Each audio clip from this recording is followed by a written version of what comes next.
Hello everyone, welcome back to my channel. Where today guys, I'm going to do a real quick part 5 to my ChatGPT and character chatbot series. Where in today's video guys, I'm going to retry talking to the transforming Totodile again. It actually went so well last time, even though we didn't have a flat out, since I didn't have, even though the 5 mile was out of the free limit. I don't know if I'll continue past the free limit. I don't know because I don't want to say it, and then all of a sudden this one goes horrible, or like this one goes well and it ruins it with the non 5 mile or whatever. You know what I mean? I don't want to get ruined. So yeah, they actually put this one pretty simple. It's just called the Guardian Totodile. Oh, this is gonna be good. I still for a while wonder what about the regular Totodile, because if I don't say anything and just let it do it, it's not going to give me a good story. And I don't want to just repeat the same story over and over again, where it gives me, oh, this Totodile was extremely aggressive and lives in under a wooden bridge or whatever. It's like, you know what I mean? Heck, the last time I did that got philosophical with me. I was just okay then. This one's just called the Guardian Totodile once again. Here's what it says. Long before the little Totodile was even born, the skies trembled as an immense, divine presence stirred. High above the oceans and mountains, beyond the reach of mortals, soared a god of the Pokemon world, Lugia. This Lugia was no ordinary guardian of the seas, but a divine being, its colossal form stretching over 80,000 feet tall, with wings that could blot out the heavens. This god Lugia looked down upon the world with wisdom and compassion. From its vast heart came a blessing, a spark of divine magic destined for one yet to be born. Lugia knew that within a great family of Feraligatr, Crocodile, and Totodile, a child would hatch who would become their guardian. With its celestial power, Lugia bestowed upon this unborn Totodile a wondrous gift. The ability to transform into any animal, Pokemon, or mythical creature needed to protect his family. The gift extended further. He could grow to any size, from the tiniest insect to towering titans without fatigue or limit. His role was clear. He was to be the family's protector, a beacon of loyalty, courage, and love. The birth of the Chosen One. Months later, deep within the warm and lively waters of a massive lake, the great family lived. 15 mighty Feraligatr, 12 watchful Crocodile, and 17 playful Totodiles thrived together in harmony. One day, a new egg hatched in their midst. The shell cracked, and from it emerged the chosen Totodile. The family gathered close, expecting the usual chirps of a newborn. Instead, the little one blinked up at his mother and father, too proud Feraligatr, and said in perfect English, "Mama, Dada." Gas echoed all around, his parents' eyes wide in shock, and his siblings froze in awe. No one had ever heard a Pokemon speak like this, not even the wisest elder among them. Yet, instead of fear, there was amazement. From that moment on, the entire family cherished him. The youngest Totodiles would bring him food, Chronos siblings played with him endlessly, and the mighty Feraligatr guarded him carefully. None of them knew the divine power hidden within him, only that he was sweet, gentle, and easily startled. The Day of the Poachers.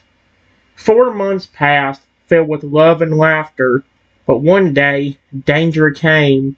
Humans, poachers, emerged from the woods with cruel intent. Nets, cages, and weapons glistened in the sun. They crept toward the lake, aiming to steal away the family. The young Toto trembled as fear wrapped around his heart. He wanted to hide, but when he saw his family in danger, something deeper stirred within him. He backed away from the group, his eyes glowing with power. Oh dear. Then it happened. His small blue body shimmered, stretched, and ignited with divine fire. Before anyone could blink, where once stood a tiny Totodile now towered a 300-foot tall phoenix. Okay, that Totodile was not playing around. His wings ablaze, fire streaming from his feathers. The poachers froze in terror, dropping their nets. With a single mighty screech and a wave of fiery wings, the Totodile drove them into panicked retreat. But when he turned, his family cowered too, their eyes full of fear at the massive creature before them. Seeing this, the Totodile's heart sank. Quickly transformed back into his tiny self and squeaked out, "Don't worry, it's still me." Silence followed, then warmth. His family rushed forward, surrounding him in love. The Fragger lowered their heads, the Cronai embraced them, and even the youngest Totodiles hugged him tight. In that moment they understood. He was not cursed, but blessed. The Polyrath bully, Frick Polyrath. 8 months later, the Totodile was now a year old. He had grown wiser, though still playful and kind. One afternoon, he heard shouts and splashes outside. Hurrying to investigate, he found a sight that ignited his fury. A hulking Polyrath was shoving and striking one of his crocodile sisters, laughing cruelly as she cried out. That awful. What? Something deep inside him snapped. Yep. Without hesitation, he transformed, his body swelling and stretching until he stood as a 45-foot tall fur alligator, his teeth glinting like daggers. The ground shook beneath his steps as he thundered forward and planted himself between his sister and the bully. With a roar that echoed across the lake, he bared his fangs. The Polyrath's confidence shattered instantly. Trembling, the bully stumbled backward and fled into the forest, never daring to return. That's good. That's what he deserves. The crocodile sister pressed close to her guardian brother, gratitude shining in her eyes. He bent his massive head low to nuzzle her gently on its cube before streaming back into his Totodile self, his love for family as boundless as the power within him. And then, yep, the meeting with a human. Here we go. Let's hope he don't try to attack me. Time passed, and the Totodile continued to guard his kin. Yet, because of the day the poachers came, he remained cautious of humans. He did not hate them, but he did not trust them either. Still, his curiosity sometimes tugged at him. One bright afternoon, he ventured beyond the lake to explore the world around him. At that same moment, a human walked the same path, simply enjoying fresh air and the beauty of nature. Neither was paying much attention, and fate brought them together. Yep, crash, oh dear. Totodile and the human bumped into each other, tumbling to the ground. Shaking his head, the Totodile sat up first and froze. A human. Yep, this ain't good. His heart pounded, his fear gripping him. Before the stranger could rise, Totodile panicked. Holy cripes. His small form erupted, twisting and expanding, his scales hardening, and his wings bursting forth. That is not good. In seconds, a colossal, oh my gosh, 100-foot tall, fire-breathing dragon. That's terrifying. Towered where the little Totodile had been. Flames licked his jaws as he glared down at the human, smoke coming from his nostrils. The guardian stood ready, uncertain of what this human would do. Oh dear. Well, let's just hope he don't become aggressive, because I'm probably going to be screwed. Alright guys, I just sat up, still a little disoriented and confused from what hit me, but when suddenly I see the dragon in front of me. Whoa, whoa, whoa! There's a dragon in here?! I get terrified. Oh, yep. I get terrified and scoot back real quickly while shaking. Dear me. I mean, what would you think if you ran to it, if you saw a dragon just sitting there staring at you? I don't know what you would think. It had to be the most friendly dragon for you not to be terrified. I'll just get terrified and scoot back real quickly while shaking, nervously saying, hi, Mr. Dragon. Please don't hurt me. I beg of you. He probably is, isn't he? Dear me. The dragon's great ember-lit eyes widened at the human's trembling words. For a moment the world held its breath. The trees, the lake, even the wind seemed to listen. Okay, that's kind of terrifying. How come in this, like, it's always like the flipping trees and everything else are alive in here? If I'm in a forest, the trees are somehow alive in it. Which, I don't know how. Now, what the frick is that noise? Okay. That was weird. The colossal tail-turning dragon lowered his head slowly, each movement measured so as not to startle the human further. His voice rolled out, deep and surprisingly soft for something so enormous, vibrate like distant thunder and warm like a hearth. What is a hearth supposed to be? I don't remember what that is. It's kind of like a furnace or something. Well, oh, so far, I will not hurt you, he rumbled, the words echoing through the clearing. You frightened me first. Humans have hurt my family before. The dragon's nostrils flared, sending a thin curl of smoke into the air. He studied the human carefully, the way shoulders shook, the hands trembling, the figure that fluttered across the face. For all his size and fire, his heart was that of a small, gentle Totodile, worried, protective, and quick to forgive when trust could be earned.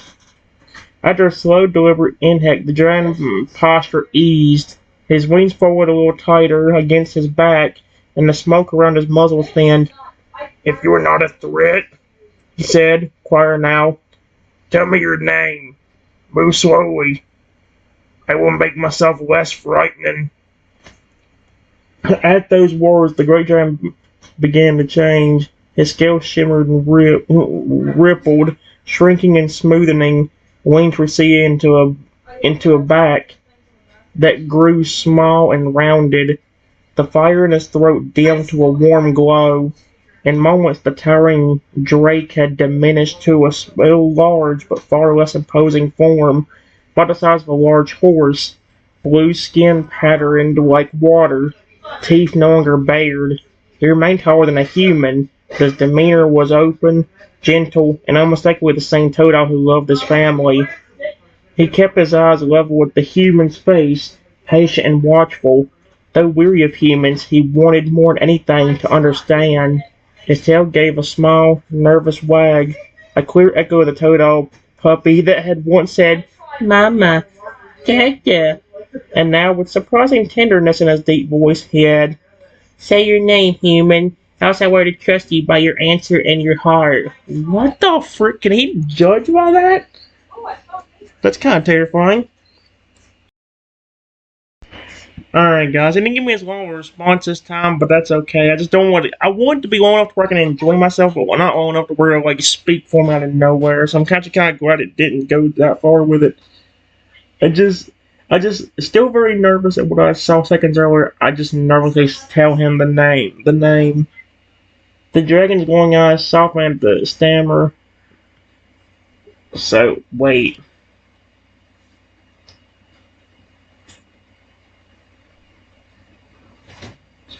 Maybe he's still a dragon. That's weird. Okay. Dragon's glowing eyes softened at the stammer. He tilted his head, much like a curious Totodile pup might, though his massive frame still cast a looming shadow over me. Yep. So I guess he's still a dragon, just a lot smaller. Dragon.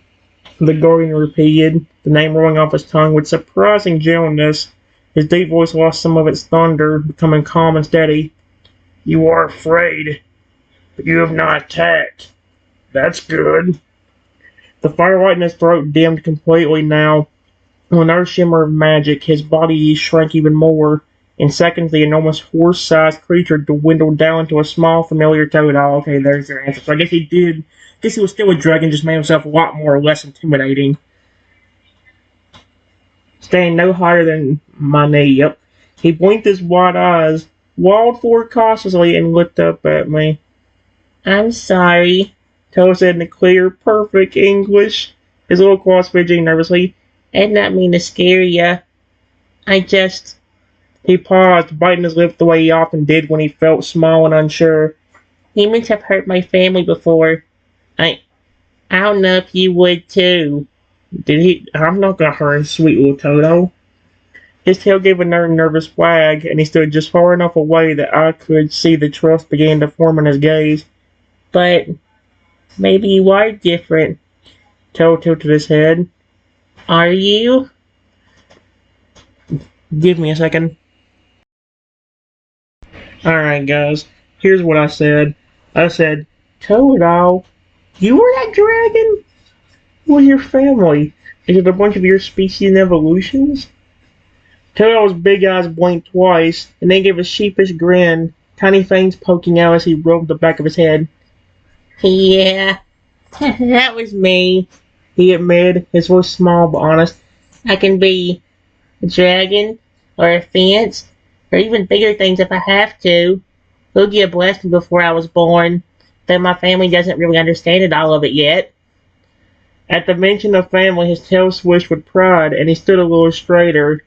My family is huge, he said, his arms spreading wide for emphasis. 15 big, strong for alligator. Two of them are my mama and papa. It's still kind of cute. He's calling them mama and papa of all things. They're like mom or dad. That's kind of cute. Then there are 12 crocodiles who are like older brothers and sisters to me. And 17 other Totodiles. How big is that family again? His chest puffed out, though his smile stayed soft.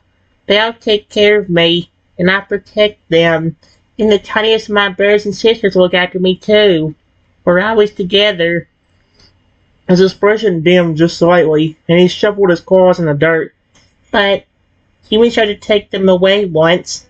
Poachers. And don't forget that. That's why when I see a human, I get scared. I don't want to lose them. He looked up at me again, studying me with cautious curiosity. You asked about my family, so maybe you're not like those other humans. Maybe you care about family too. Oh, give me a second. Alright, guys. I said, oh, I'm sorry to hear that. But I promise I don't mean you and your family any harm.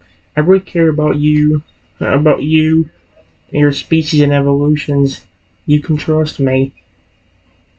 Totodile's small bite trembled for only a moment before something like relief brightened his face. He took a cautious step forward, then another, watching my hands and breathing for any sign of sudden movement. Bullpoint's eyes shone, wet and hopeful. You promise? He asked, his voice buried with a whisper. You really mean it? When my comrades reached him, Toe let a tiny, shaky laugh that sounded almost like a hiccup of happiness. He crept close enough to press the tip of his snout against my knee, sniffing carefully as if the human scent could prove his honesty. Then, with surprising boldness, he reached up and nuzzled the human's hand with the flat of his snout. Alright, guys. I said, I'm going to take from where I left off right here. It says, then with surprising boldness, Tail reached up and nuzzled the human's hand with the flat of his snout, a tentative, trust-seeking gesture. My name is Totodile, he said, his pride flicking in his voice when he introduced himself. I'll show you my family, if you won't be scared. They live by the big lake. We stay in a place with lots of tall reeds and rocks. He glanced around, his tail wagging slowly. But you mustn't run or shout, okay? If you move too fast, I might get scared again. I don't want you to be scared either. Tailspin was jerked as he considered something important. Also, no nets, no cages, no traps. Promise? His little claws made a tiny fist against his chest when he spoke the last part. The memory of Poacher still sharp. He gave a hopeful, toothy smile, then trod a small circle, eager and nervous. If you're good, I'll let you meet Mama, Papa, and the others. They're big and loud sometimes, but they're nice. Come with me slowly. I'll stay by your side. That's kind of cute. Give me a second. Alright, guys. I said I would never hurt your species or evolutions. I care about them way too much to want to do that. Totodile's whole body lit up like a little sun at my words. He let out a squeaky, delighted chirp and hopped up to press both tiny palms against my shin in a grateful, clumsy hug. Thank you, Triton, he whispered, his voice trembling with relief. Really? That means a lot. He sniffed once and pulled back to peer up with bright, trusting eyes. Come slowly, okay? No sudden moves. Stay where I can see your hands. He fell into a nervous but eager trot, glancing back every few seconds to make sure I followed. As they moved, Totodile gave quick, earnest instructions how to step over reeds where the stones weren't slippery, and where to keep low and quiet so the littlest Totodiles wouldn't startle. When they rounded the last start and stand of Cattails. The family was there, rippling bats of Ferralia lounging in the shallows, Coronal cluster on the rocks, little Totodile splashing near the reeds. Conversation died to a hush as every head turned toward the human beside their chosen one. For a heartbeat, the elders tensed, the memory of poacher sharp in their eyes. Then Totodile hurried forward, tiny but fearless, and introduced me in the simplest, proudest way he knew. This is Clinton. He promised he won't hurt us. A big, weathered farrier, one of the parents, leaned down, his nose flaring as he took in my scent. He watched my steady, open posture, then slowly nodded. A clown nudged the younger tail away from splashing, and gave a small, approving growl. The youngest Toto's edged closer, curious and already warned by the little guardian's trust. Warned. Thank you, the farrier rumbled at last, his voice deep but not unkind. We will watch. Toto, stay near him. Toto pulled up with pride, his tail wagging so hard it sent a ripple through the water. He squeezed my hand with his small paw and grinned. Around the phone relaxed, cautious but open, and the lake seemed to breathe easier. Toto glanced up at me, his eyes hopeful and bright. You already showed him the home proper. When they fished, where they fished, where the safest shoals were, and where the best sunning rocks could be found if I still wanted to stay. Oh, that was cute. Give me a second. Alright guys, I said, you're welcome. I promise all of you that I have no nets, no traps, no pokeballs. Like I told your son, I would never hurt your species. You're safe, I promise. The water still as my promise hung in the air, clear, steady, and kind. For a long beat, the fragile parents exchanged slow, thoughtful looks. The Coronel bristled a little less. Then the older fragger's heavy head dipped in a small, grave nod. You speak true, he rumbled. We will watch, but you are welcome here. Toto, remain near him.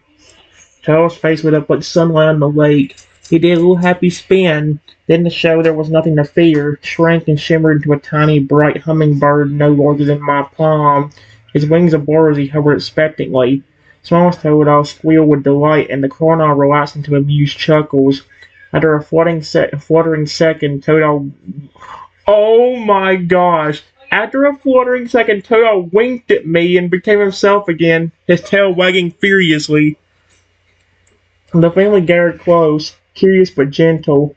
The frigate offered a low approving rumble and a rock for me to sit on, near where the water was shallow and safe. Toto trod to a shoal and, with the practiced grace of a guardian, brought up a few small, fresh fish as a simple welcome. Placed one at my feet, head tilted, his eyes bright with the hope of a new friend. We keep our home safe. We keep our home safe, the old frigate said quietly. You have promised. We will see if your heart stays kind. I found ourselves surrounded by soft ripples, small splashes, and the warm, protective presence of an entire family who had learned the hard way to trust slowly.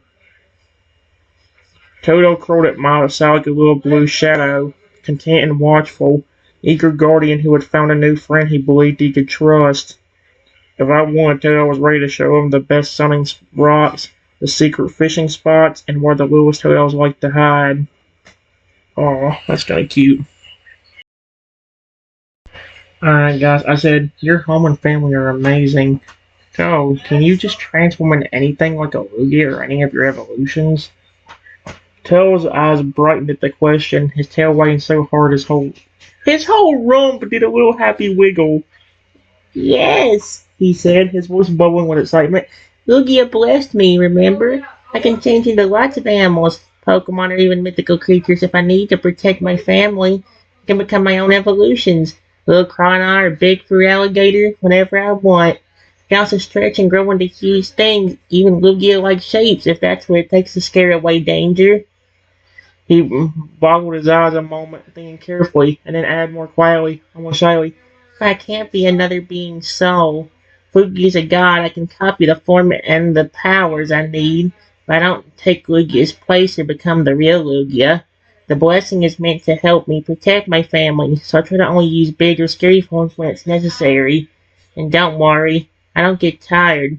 and stay in whatever form I pick for as long as I need. Toad hopped in place, his grin wide. Do you want to see me change into something small and silly first? Or something big like a fur alligator? Give me a second, guys. Alright, guys. I said, that's really cool. You already showed me a 100-foot tall motherfucking dragon whenever we bumped into each other a few minutes ago. Can you show me your final evolution, but just a little bigger than him normally? Like instead of 7 feet 7 inches, maybe like 8 feet 5 inches. That'd be interesting, actually. Toad's eyes went wide with excitement at the request. He bounced at his little feet, then took a deep breath, the black magic humming under his skin. With a shimmer of water sparked the light, his body elongated. I am not saying that T word. His blue scales darkened into the tougher, rigid armor of a fur alligator. His jaw widened, his teeth sharpening into great but not savage fangs. His tail heavy and powerful. The change went smooth and natural, guided by the same calm, protecting heart that had once made him a fence and a dragon. When the glow faded, standing before me was a proud fur alligator, slightly taller than the usual 8 feet 5 inches from clawed toes to the top of his head. He still carried the familiar warm Totodile smile on his broad face, but now with the confident, steady bearing of a guardian who could take on any threat. Ripples of water gathered on his scales as if the lake itself approved. He lowered his head so his eyes met mine, his voice deeper but gentle. Like this? And a little bigger than normal? Stronger to guard, and still me inside? Do you want me to roar, or stay quiet? You can touch my scales if you want. Toadstool gave a careful sweep, sending a small splash onto the shore. Playful and patient. Oh, that's so cute, actually. Holy cow. Give me a second. Alright, guys. I said, wow, that's really cool. And then I just reach up and gently rub the big fragger in his belly. That's actually really cute. You look awesome.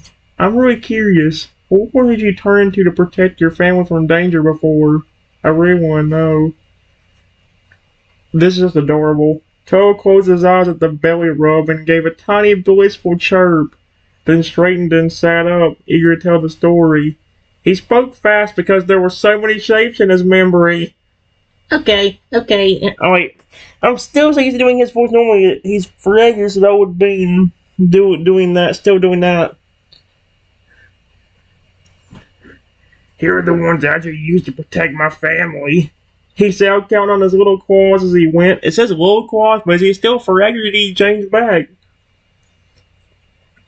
A 300-foot tall fence during the poachers. Flames and a terrible bright cry. What does that mean? He said it scared the humans so badly they dropped their nets and ran. It was huge and hot, and I flapped so hard the air pushed them away. That's how somebody could do with Lugia too. Holy cow. A 45-foot tall fragger, holy cow. The Polyrath bully. Big teeth, stompy feet, and a roar that shook the mud. I just needed to look like someone who wouldn't let my sister get hurt. Yep, there's the 100-foot tall fire-breathing dragon. Yep, the one first bumping into you. When he panicked or bumping into me, he had scales, smoke, and a deep growl. I made it because I thought you might hurt us. I don't know. Oh, I definitely wouldn't do that. A hummingbird. Tiny. I don't know how you say that word. And to make his little siblings laugh, he shrank and zipped between reeds to check in for danger without drawing attention. It's silly, but it's quick. A Lugia-like guardian, Lugia-inspired, not Lugia itself. Once to frighten away a thunderstorm's dangerous lightning strike that would have hit the nest rocks, he made himself wide and wind-shaping to steer the storm clouds away. That is dope. How the frick did he do that? I can copy the shape and power I need, but I'm not taking anyone's place. A giant river turtle. I didn't even see that one. To block a sudden flood. I am not saying the word. He hardened into a shell and held back racing water so the young ones could scramble to safety. Slow and steady, like a rock. Or what is a manta-like shape? I still don't know what that means. To hide the family when sharp-eyed humans looked from a hill, he spread enormous flat wings and made a dark moving shape over the reeds so searchers didn't see the nest. It's sneaky and quick. A pack of spectral wolves, and that one just sounds dope. Animalistic, yep. To intimidate a group of rowdy wild Poland that tried to steal food, he split the feel of himself into shapes that howled on the wind. That's physically possible? I didn't even know he could do that. It only took that to make them back off. They weren't real wolves, just shapes to scare them. Until pulled up his little chest. I only use the really big or scary things when I have to. Most of the time I stay small and watch. I can stay in the forest as long as needed. It doesn't make me tired. I always change back as soon as everyone's safe. He peered up at me, hopeful and a little proud. Do you want to see one for real? I can do a quick one first so it wouldn't scare you. Man. I'm starting to wonder if this thing would do better if I tried it without the 5-eye. Like, if I, took the same story but restarted it again. But actually, because the funny thing about it was, it really was going better without the 5 model. Which is interesting, but that also brings up a problem. Unless I just use the 10 just to be able to, make more stories real quickly.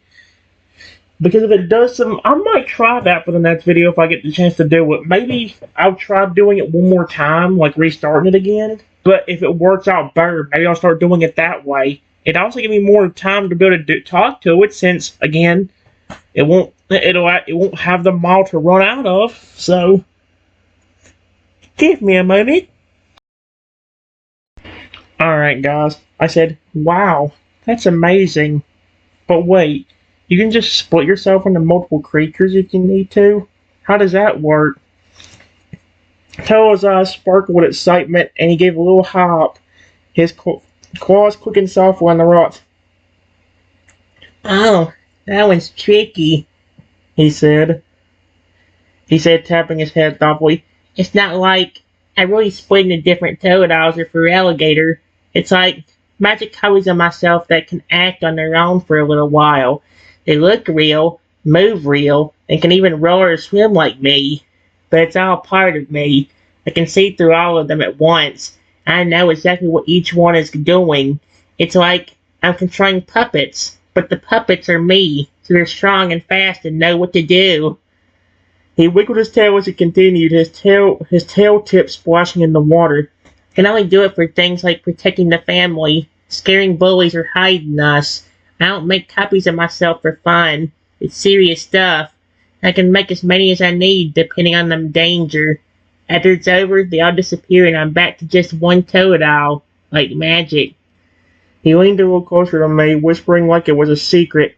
It feels really weird sometimes, because I'm all over the place at once, but it works really well. My family doesn't even notice sometimes because I make the shapes look real and scary for anyone who wants to hurt them. Then he blinked up with a shy grin. Do you want to see a tiny example? I can make a couple little Totodiles to show you. They wouldn't hurt anything, I promise. He's so cute. I just found something really amazing. This Totodile's going to make a whole bunch of Lugias appear and start running around. How in the world? I said, yes, I would love to. Although, can you make a bunch of small Lugias running around? To be honest, he's my favorite legendary. Toto's eyes widened in sheer delight at the idea. His tail thumped the ground so hard a small splash shot out from the lake. You really want to see little Lugias? He squealed, bouncing on his feet. Okay, I can do that. He took a deep breath, water and magic shimmering around him. His body flickered and glimmered like sunlight on rippling waves. Then with a sudden flash, dozens of tiny Lugia-shaped forms appeared, each no bigger than my fist. They had sleek, silvery blue bodies, stubby wings flapping madly, and glowing eyes that gleamed with playful energy.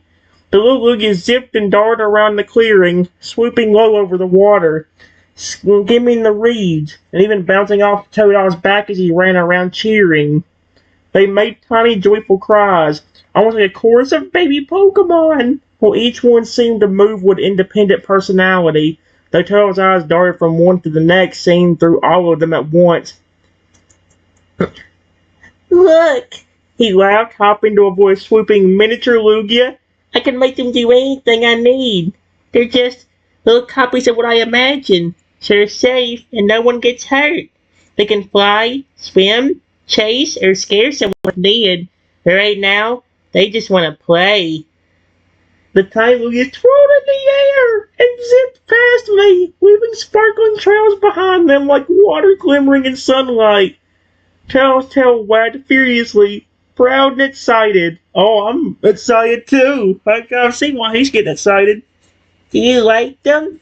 They're all for you to watch. They're adorable. I love them so much. Give me a second, guys. Alright, guys. I said yes. They're all so cute. You said they're all a part of you, right? Is it possible you could actually make them independent but still have your personality? Friendly but very protective and even able to transform themselves if danger happens? Tail's eyes went wide and his jaw dropped slightly as he blinked at me, his tail wagging so hard it made little splashes. Whoa! That's a really big idea, he squealed, hopping in excitement. I mean, right now they're just parts of me, so I can see everything they see and control what they do. They're me, but small and fast, making them fully independent. That's different. It would be like giving them their own minds and still letting them use my powers. He paced a little circle, claws tapping on rocks as he thought out loud. I think if I tried really carefully, maybe I could make them mostly independent. Like they'd have my personality, friendly, caring, and protective, so they still know how to help my family or protect someone in danger, and they could probably transform into small force to scare out threats like I do. But I have to make sure they don't get confused or hurt themselves because they get to be thinking for themselves. That's tricky magic. He stopped and looked at me with wide, eager eyes. If you want, I could try with just one or two first, see if they would be independent, friendly, and protective. Then maybe I could do more. Would you like me to try that? His tail wagged in anticipation, splashing the water as he waited nervously for my answer. It would be really cool if he could, here's the thing, guys. The next video might end up being me trying this one more time, because here's the weird thing about it. The one run I had where the flipping 5 mile was not on there, I had a better run with it last time with the transforming Totodile. I hoped that would work good with the regular Totodile. I don't know, but if it did, it would be worth it. I'll see you guys. Give me a moment. Alright, guys. The sun is getting in my motherfucking eyes now. But here's what it says. I said, please do. I'm trying to say Lugia is my favorite, and I put I will get. And I would honestly love to see one of them be able to walk up to me and just be super friendly and put my keyboard. And honestly, if you could do that with anything.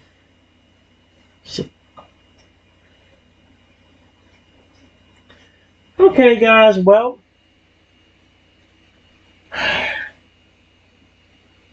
Oh my gosh. I don't know real what it said. I said if you could do that with anything, yourself into that could be overpowered and maybe even easier for you to protect your family. Toa's eyes lit up like the sun reflecting off the lake. His little claws clicked in excitement and he gave a happy squeak. Okay, I'll try. Just one first, he said, taking a deep breath. Water sparkled around his body as his magic hummed softly. He was always energy, imagining a Lugia, your favorite legendary, walking up gently, friendly and protective, but not scary. With a shimmer and a flicker of light, a tiny Lugia-shaped creature appeared, about the size of my chest. Unlike the previous miniature forms, this one moved independently. It blinked at me with bright, intelligent eyes, lifted its wings in a gentle greeting, and stepped forward on its small, clawed feet. His movements were fluid, confident, and kind. Same personality Totodile had, but focused on friendliness.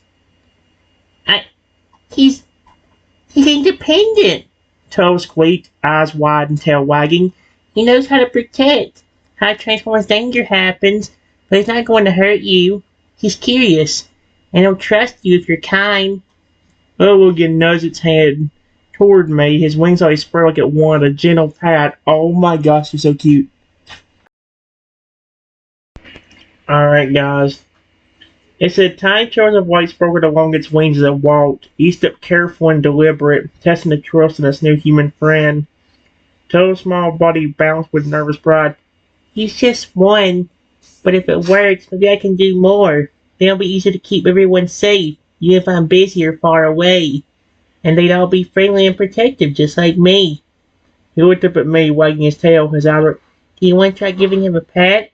He'd be really happy if you do. Oh my gosh, that'd be so cute. Alright, guys. I said, yes. Hey, Lugia. I reached over and gently patted the Lugia on the head.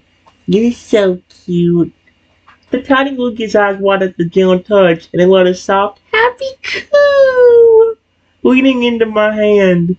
Its small wings fluttered slightly, shimmering with sparkles of light as it pressed its head closer for another pat. He likes you, Toto squeaked, hopping in place with his tail wagging like a little flag. He's curious and friendly. See? He knows you're not a threat. He wants to protect. But he also wants to play and be nice. The tiny Lugia chirped again, stepping a little closer and tilting its head with a playful, trusting tilt, showing off its small, sharp claws in the cutest way possible, ready to defend, but gentle with a friend. Its independent personality, bright eyes, and calm presence made it clear. It could think and act for itself, but its older than Totodile and the family ran deep. Hell pulled up his chest proudly. I think maybe it's the first one I've made that can really be its own little guardian. He can swim, fly, even change into little protective forms if he needs to. And he's very smart, too. Look closer to me, tail swishing his eyes. You want me to show him something small and fun?